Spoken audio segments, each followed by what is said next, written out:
भले ही आप इस कैरेक्टर के नाम या मूवी को न जानते हो, लेकिन जाने अनजाने में आपने भी बहुत बार इस कैरेक्टर के आइकॉनिक सिग्मा मेल वाले मीम्स को अपने दोस्तों और जानने वालों को शेयर जरूर किया होगा। बिना ये जाने कि अमेरिकन साइको मूवी का ये कैरेक्टर पैट्रिक बेटमैन आखिर मूवी में किस तरह का कैरेक्टर था, मूवी एक्चुअली क्या सिग्निफाई करती है और क्या पैट्रिक बेटमैन का कैरेक्टर इस मूवी के अंदर सचमुच एक सिग्मा मेल था। आज की इस वीडियो में हमने प्लान किया है इस मूवी के बारे में आपको इसकी पूरी कहानी, मीनिंग और लेयर्स को एक्सप्लेन करने का। तो फिर देर किस बात की। हे गाइस, मेरा नाम है पंकज सागर और आपका स्वागत है गेमों को हिंदी के एक और फ्रेश वीडियो में। Now without wasting any more time, let's get started. American psycho basically कहानी है न्यूयॉर्क मैनहट्टन में बेस्ड 27 साल के इन्वेस्टमेंट बैंकर पैट्रिक बेटमैन की, जिसकी लाइफ बाहर से तो काफी बेहतरीन है, जहां पर उसके पास पैसे हैं, अच्छा घर है, अच्छी फैसिलिटीज हैं, डिजाइनर सूट्स और सारे महंगे शौक। और जहां परफेक्शन की कमी छूट भी जाती है, पैट्रिक बेटमैन अपनी पूरी जान लगा देता है उस परफेक्शन को अचीव करने के लिए, चाहे वो फिटनेस हो, डाइट हो या सिंपल सा स्किन और हेयर रूटीन। और वो एक्चुअली परफेक्शन से इतना ज्यादा ऑब्सेस्ड होता है कि उसे किसी और से जरा सा भी कम दिखना बर्दाश्त भी नहीं होता। एग्जाम्पल के लिए मूवी में इनिशियली एक सीन आता है जहां पर पैट्रिक बेटमैन और उसके कॉलीग्स अपने अपने बिजनेस कार्ड्स को फ्लॉन्ट कर रहे होते हैं। पैट्रिक बेटमैन तो अपने बिजनेस कार्ड को दिखाता है, बट वहीं पर उसे दिख जाता है पॉल एलन का बिजनेस कार्ड, जिसके छोटे छोटे डिटेल्स को अपने कार्ड से वो कंपेयर करता है और वो पाता है कि उसका कार्ड उसके बिजनेस कार्ड से ज्यादा सुपीरियर है। बस इतना ही काफी था उसके ईगो को ध्वस्त करने के लिए। उसी शाम को जब वो अपने घर की तरफ जा रहा होता है, उसे एक होमलेस पर्सन और उसका कुत्ता दिखते हैं। पहले तो अपना सारा का सारा फ्रस्ट्रेशन वर्बली निकालता है, बट उससे भी जब उसकी ईगो सेटिस्फाई नहीं होती तो वो एक्चुअली उस आदमी और उसके कुत्ते को वहीं पर मार देता है और वहां से चुपचाप निकल लेता है। आगे जाकर एक क्रिसमस पार्टी के दौरान आखिरकार पैट्रिक बेटमैन पॉल एलन से मिलता है और एक रेस्टोरेंट में एक साथ टाइम बिताने के बाद वो फाइनली उसे अपने घर इनवाइट करता है, जहां पर हमें एज ऑडियंस को पैट्रिक बेटमैन का साइको साइड देखने को मिलता है, जिसमें वो पॉल एलन को घर बुलाते ही एक रेन कोट पहन लेता है और अपने स्टीरियो में ह्यूई लुइस का हिप टू बी स्क्वायर गाना चलाकर उस गाने की तारीफ करने लगता है। इवेंचुअली पैट्रिक पीछे से आता है और एक बड़ी सी कुल्हाड़ी से पॉल की जान ले लेता है और उसकी बॉडी को बैग में भर के डिस्पोज कर देता है, ऐसे जैसे वो कुछ था ही नहीं। इवेंचुअली ये करने के बाद वो उसके घर पहुंचता है और ऐसा दिखाता है कि Paul Allen actually London trip पे गया है। ऑफ कोर्स यहाँ पर पॉल एलन के गायब होने के बाद उसकी इन्वेस्टिगेशन चालू होती है, जिसमें विलियम डफो का character detective Donald Kimball investigation करता है और पैट्रिक बेटमैन से कई सारे सवाल पूछता है। खैर इवेंचुअली शायद अपने स्ट्रेस को कम करने के लिए यहाँ पर पैट्रिक बेटमैन 2 प्रोस्टिट्यूट्स को हायर करता है, लेकिन यहाँ पर भी अपने वायलेंट नेचर को छुपा नहीं पाता और उनके साथ भी बदसलूकी करता है और उन्हें घर से भेज देता है। खैर आगे जाकर वो यही चीज अपने सेक्रेटरी के साथ भी करना चाहता है, बट वो लकी होती है कि वो टाइम पर वो कर नहीं पाता और उसे वो अपने घर से भेज देता है। आगे जाकर उसे डोनाल्ड किम्बल से ये बात पता चलती है कि पॉल एलन का घर पूरी तरह से खाली है और उसे यहीं पर आइडिया मिलता है अपने वायलेंट शौक को पूरा करने का, जिसमें वो एक बार फिर से 2 प्रोस्टिट्यूट्स को हायर करता है और उनके साथ इन्वॉल्व होने के दौरान ही वो एक के साथ कुछ ज्यादा ही वायलेंट हो जाता है और उसे मार देता है। दूसरी लड़की ये चीज देखकर बहुत ज्यादा घबरा जाती है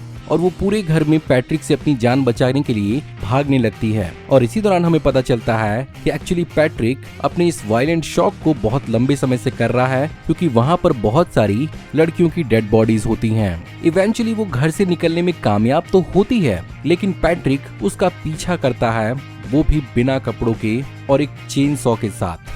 और लड़की हॉलवे में भागते भागते एक स्टेयरकेस से नीचे जाने की कोशिश कर रही होती है, बट पैट्रिक यहाँ पर अपने चेन सॉ का इस तरह से इस्तेमाल करता है कि इवेंचुअली लड़की की डेथ चेन सॉ से हो ही जाती है। एंड ऑफ कोर्स यहाँ पर भी वो बहुत ही सफाई से इन बॉडीज को डिस्पोज कर देता है। आगे जाकर एक एटीएम का सीन दिखाया जाता है, जिसमें लिखा होता है फीड मी अ कैट, जिसके कारण पैट्रिक एक बिल्ली को उठाकर मार रहा होता है। उसी दौरान एक औरत उसे रोकने की कोशिश करती है और वो उस औरत को भी मार देता है। इस चक्कर में पूरी पुलिस डिपार्टमेंट उसके पीछे पड़ जाती है और उसका पुलिस के साथ एक भयंकर शूट आउट होता है। इवेंचुअली एक सेफ हाउस में पहुंचने के बाद वो अपने क्राइम को फोन पे अपने लॉयर के साथ कन्फेस करता है लेकिन जब अगली सुबह होती है तो मामला कुछ ज्यादा ही अजीब होता है, जहां पर सबसे पहले तो डिटेक्टिव डोनाल्ड किम्बल ये दावा करते हैं कि एक्चुअली पॉल एलन लंदन में ही है और उसे उसकी कंफर्मेशन मिल गई है। वहीं पर दूसरी ओर पैट्रिक अपने वकील से मिलता है, जो अगेन ये दावा करता है कि मैंने लंदन में उसके साथ लंच किया था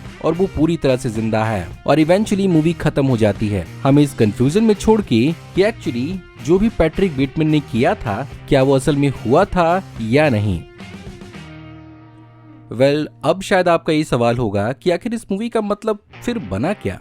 इस मूवी की मीनिंग्स एक्चुअली लेयर्स में मौजूद है, जहां पर सबसे पहले तो पैट्रिक बेटमैन की सोसाइटी में खुद को डोमिनेंट रखने की चाह, ये बेसिकली एक साइकोपैथिक टेंडेंसी है, जिसमें कि इंसान सिर्फ और सिर्फ खुद के बारे में और अपने प्रॉफिट के बारे में सोचता है, जिसके कारण पैट्रिक हमेशा अपने आप को सबसे ऊपर दिखाना चाहता है और अपने ईगो को सेटिस्फाई करने के लिए वो मटेरियलिज्म और कंज्यूमरिज्म का इस्तेमाल करता है, जहां पर वो हाई एंड लग्जरी कपड़े, प्रोडक्ट्स और अलग अलग हाई एंड ब्रांड्स का इस्तेमाल करके खुद को सुपीरियर परसीव करवाता है। बट पैसा हर चीज नहीं खरीद सकता और इसी दिखावे के चक्कर में वो बेसिकली एक सोशल मास्क पहन लेता है, जिसके अंदर वो खोखला और खाली होता है, जिसके कारण उसकी पर्सनैलिटी, इंडिविजुअलिटी और उसकी आइडेंटिटी पर असर पड़ता है और अपनी इसी कमी को पूरा करने के लिए वो वायलेंस का रास्ता अपनाता है। जहां पर बहुत सारे लोग ये बात क्लेम करते हैं कि पैट्रिक बेटमैन एक मिसोजिनिस्ट होता है, बट मेरे हिसाब से ये आधा सच है। और जैसा कि पैट्रिक बेटमैन एक साइको होता है, उसे एक्चुअली किसी भी इंसान से फर्क ही नहीं पड़ता और वो मर्द हो चाहे औरत, सबको ऑब्जेक्ट ही समझता है, जिसकी वजह से वो किसी को भी आसानी से बिना किसी रिमोर्स के मार देता है। बट फिर भी हमने पॉल के घर में देखा था कि उसने कई सारे औरतों की बॉडीज रखी थी। इसके पीछे मेरी थ्योरी ये है कि हो सकता है वो सारी की सारी एक्चुअली प्रोस्टिट्यूट्स ही होंगी, जो एक्चुअली सोसाइटी में एक ऑब्जेक्ट की तरह ही ट्रीट की जाती हैं और उनके गायब होने, कत्ल होने या मर्डर होने से सोसाइटी में ज्यादा फर्क नहीं पड़ता और इवेंचुअली रेड लाइट एरियाज में उनकी रिप्लेसमेंट बहुत जल्दी हो जाती है, जिस कारण हो सकता है कि ये औरतें पैट्रिक बेटमैन के लिए एक बहुत ही आसान शिकार हुआ करती होंगी। लेकिन यहाँ पर सबसे बड़ा शॉकिंग फैक्टर ये था कि आखिर पैट्रिक बेटमैन इतने बड़े बड़े कारनामे करके आखिर सेफ कैसे होता है और पॉल एलन आखिर जिंदा कैसे था। मूवी ने इस बात को पूरी तरह से ओपन एंडेड रखा था और बहुत सारे लोग ये बात थ्योराइज करते हैं कि एक्चुअली यहाँ पर पैट्रिक बेटमैन अपने सारे के सारे वायलेंट एक्ट्स को कहीं न कहीं हेलुसिनेट करता है और उसने इस मूवी के अंदर दिखाए हुए सारे के सारे वायलेंस को सच में नहीं किया होगा और वो सब के सब उसके ख्याल का हिस्सा थे, जो बेसिकली इस तरफ भी हिंट कर सकता है कि यहाँ पर पैट्रिक बेटमैन सबकॉन्शियसली अपने सोशल इमेज को लेकर काफी ज्यादा कॉन्शियस होगा, जिसके कारण उसने हाइपर रियलिस्टिक इमेजिनेशन क्रिएट की होगी। वरना कोई इतने बड़े बड़े कांड कर दे और इतनी सारी बॉडीज को इतने आराम से कोई भी डिस्पोज नहीं कर सकता। खैर जो भी हो, होप करता हूँ कि आज के बाद से आपका थोड़ा नजरिया पैट्रिक बेटमैन को लेकर चेंज जरूर हुआ होगा। इस मूवी के बारे में आपकी क्या क्या थ्योरीज हैं, कमेंट्स में मुझे जरूर बताइएगा।